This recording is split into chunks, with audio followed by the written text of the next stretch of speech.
ꯑꯩꯈꯣꯏꯅ ꯊꯥ ꯀꯨꯟꯒ ꯃꯥꯊꯣꯏꯁꯤ ꯌꯦꯡꯉꯦ ꯌꯦꯡꯉꯀꯥꯟꯗ ꯁ꯭ꯇꯦꯠꯀꯤ ꯂꯣ ꯑꯦꯟ ꯑꯣꯔꯗꯔꯁꯤ ꯇꯝꯄꯥꯛꯀꯤ ꯂꯝꯗ ꯈꯔ ꯐꯒꯠꯂꯒꯁꯨ ꯉꯁꯥꯏꯒꯤ ꯂꯩꯔꯤꯕ ꯆꯤꯡꯗꯗꯤ ꯒꯃꯦꯟꯠꯀꯤ ꯃꯥꯒꯤ ꯃꯋꯥꯁꯤ ꯆꯠꯇꯦ ꯃꯌꯥꯝ ꯈꯪꯕꯤꯔꯝꯒꯅꯤ ꯃꯣꯏꯅ ꯇꯧꯅꯤꯡꯕ ꯑꯗꯨꯝ ꯇꯧꯔꯒ ꯑꯗꯨꯝ ꯂꯩꯌꯦ ꯁꯤ ꯃꯈꯣꯏ ꯑꯗꯨꯝ ꯈꯪꯉꯦ ꯑꯗꯨꯅ ꯆꯤꯡꯗ ꯇꯧꯅꯤꯡꯕ ꯇꯧꯔꯒ ꯇꯝꯄꯥꯛꯇ ꯁꯨꯝ ꯂꯥꯛꯁꯜꯂꯒ ꯏꯔꯥꯡ ꯂꯥꯛꯁꯜꯂꯦ ꯏꯔꯥꯡ ꯂꯣꯏꯗꯣꯔꯦ ꯍꯥꯏ ꯌꯥꯗꯦꯗꯅ ꯑꯗꯨꯅ ꯆꯥꯎꯔꯥꯛꯅ ꯌꯦꯡꯕꯗ ꯃꯅꯤꯄꯨꯔꯒꯤ ꯏꯔꯥꯡꯁꯤ ꯄꯥꯂꯝꯕ ꯃꯅꯤꯄꯨꯔꯒꯤ ꯒꯃꯦꯟꯠꯇꯨꯅ ꯀꯔꯤꯝꯇ ꯇꯧꯕ ꯉꯝꯗꯦꯅ ꯂꯧꯕ ꯑꯗꯨꯝ ꯌꯥꯏ ꯑꯗꯨꯅ ꯃꯔꯝ ꯑꯣꯏꯔꯒ ꯄꯔꯁꯣꯅꯦꯜ ꯔꯨꯜꯁꯤ ꯊꯝꯃꯛꯏꯅꯤ ꯑꯗꯨꯒ ꯊꯝꯃꯣꯅꯁꯨ ꯃꯌꯥꯝꯅ ꯍꯥꯏꯔꯤꯅꯤ ꯀꯔꯤꯒꯤꯅꯣ 하이바니 캐네이고 ngazagi khogi cookie gi kangpuna haibana ngazagi ma leiragadi muin apamba tongba yadi haiba pot amasu leini number 1 adu number 2 muina taliba demand do president rule gi manungda moi phangma ngamni sinebako separate administration ji phangni sinebako union territory ji phangni union territory ma oina hona bada kari machak changge kamai tawgoda gi haiba mayam ama leyebako maitai halaga union territory phangya ponte mi aduga lamsi hekta migi masaki mapum oiba mi horpum wari horok wari mayam ama leba wari mayam ama leba juda aina khulai paire aina nongoi paire na aina swada kalle haraga lamdu kallaga aigi union territory piu haya ponte ba madu khangada leba maramdi manipur se ngasagi india government akoina merge to matam da lamsi yauri ne bako akogi lamgi si sang ama sahi mayam ama ipai pu mayam na akogi I katlaga akogi ngomkai si ngalai natro brahmaga thengnabada yengbiro sahi tare khudakoi wari lei natro adu ko takhara lai natro si mayam si lai ni then akogi ganrongi india gi ithil mayam lak mayam so koi thagai na reini moi di lai na to british por manga kil natro british ti side manga kil natro side manga kil je karamba leipakta leigige di yangoba Meitei keno si yangoba ko aduna moina smaina tatana kai horaga ma toraga moina to ya ponte ko aduna moina piar manungda moina adu phangni khokani kaina to oiroi da pot amane ka da pot amane ko adu potu taloi da bane se khoi na waina haigre masi posima ko yamna ngali ge dawna haigra bani tanom tok da pot amane adu khwaidagi maru odi Meitei di tokro ko nagana yabra dango nagana yabra sine ko manipur se kanano haragadi manipur se Meitei gi lam da moin mun bakak na tep ko naga gi lam je moin mun laga ko ki moi le pam se mya ga ro sini si yelo mi mayam pulini naga gi yawrini Meitei yawrini mayam yawrini bisa moin noi paire moin ha tore na central government na khra sa le ga na moin torga aphau ha sa ya ponte ba ko lo si sine ba ko aduna sumaina lei khoina ubada aduna moin na hojik lai simale adagi atopada amu yenga se ba ko ngasai gi beligi area gi oinati hojik si khulngakpagi keno singsi culture si lusangre leitre ko hojik leitre mayam lu khangbiram gani tampaki lamda khulngakpa amta leitre ngakpai di khulngak amta leitre ko leitre uniform shelaga leiramba khulnga ma noi par ma mayam amta leitre masi ma khangadabni then cookie gi di leiri ko adu khulai je pikal oi hai natro ngarang su nongmei kapchalai mahundu krawai dano sagi hai sini kuomba marugi laifam len akhoi gi Meitei gi laifam se akhoi yamna maru ba laifam sidi kai le chingda loi le thai na mangai di yongna manipur gi mafum punamuk sing sida loi le ko akhoi gi makai ngak pa lai mari le mayam khangbiram gani lang makai ngak pa lai mari sida thangjing ne marjing ne gobru ne natra adagi di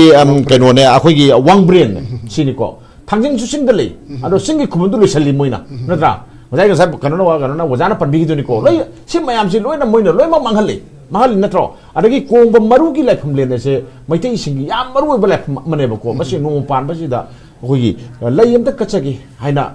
laksaba poni potu hekta na fudu sang ponati asana fulgi authority da hana hairaga mangjong na hairaga changi ne ba ko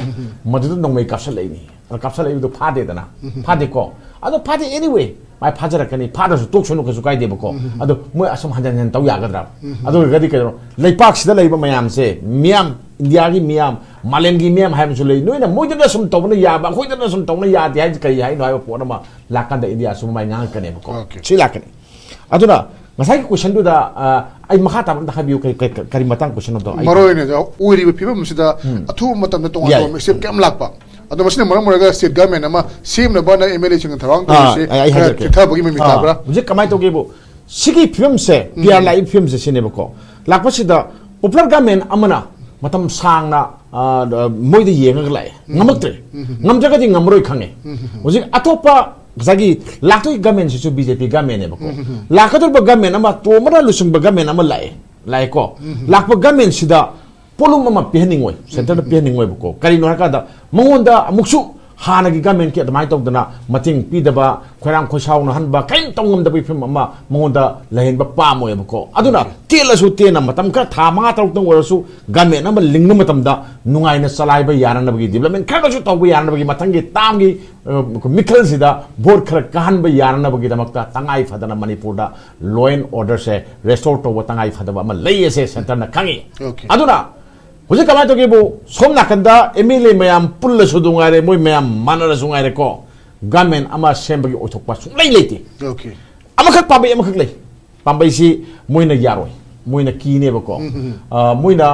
ꯄꯥꯔꯇꯤꯗꯒꯤ split तब ताब BJP दगी split तब ताब कांग्रेस ता यावगेरा अमा यावगेरा मोय तोंगान अमा तौगेरा अदु तर गवर्नमेंट अमा सेमगेना क्लेम तब याय अदुदा ngasai kanona party thugaire haraga pr thamba yati claim tora bani na government seman da yadaba pot am dilakani ado hojiki leiba akoi MLA sing sigi magi gut leiba ko gut sina yaro yado mande ado moina center si BJP su yamna ikai khumna adagi pamjana su tawbani na moy madugi to toroko do mande aduna center na haiba sing do som haibani unaba sakani ada hairakani noi aina tawrise ayobi yabani ko central government neutral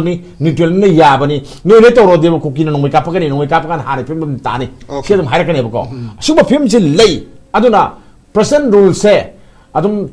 se tha ani magi kanogi approve tawgedo thani habani na march tang 3 de hogdoi ni na si manungda manipur gi budget pass tawni adu anyhow torga pr se tha tar phoki thamna bohona rakane simposema aduna yam thuna government semgani gaina tawbudu tawirunu madu kanadaba oigani aduga madu tawraga hena problem thorkani alsopodi phajana pr ji chathabedra aduga mayam changdana mateng pangjelasi ko noi government ama semambadagi hena manipur da ing tapa phim ma propone hena marwoi aduna IDPR se muthala su kaide manipur da ko pura government muthakanogi assembly muthala su kaide tawbudadi telaba matam kharagi manungda